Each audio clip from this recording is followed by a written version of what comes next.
Talk about right place at the right time. Two high school juniors are being hailed heroes tonight after a terrifying situation unfolded at their school Sunday. A basketball player on the post-grad team at Winston-Salem Christian School went into sudden cardiac arrest during the school's open gym. And the quick thinking of two exchange students at the right place at the right time helped save his life. I haven't witnessed anything like this before. It was shocking. It was an ordinary day of playing basketball at Winston-Salem Christian School Sunday when suddenly things took a terrifying turn. Suddenly I heard something bumping on the floor. I turned around and I saw DJ laying on the floor. But then one of my friends ran in here and he's just crying and really upset. And he's going, "James, he's dead. We don't know what to do."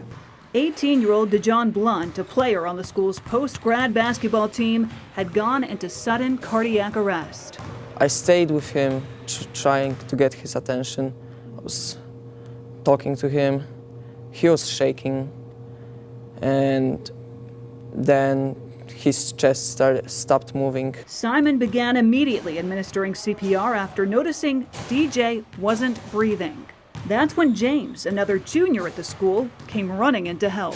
I wasn't scared in the moment because I couldn't really grapple with the fact that he might die in my hands. James said he had tunnel vision and was going to do anything and everything in his power to help save DJ's life, and he did.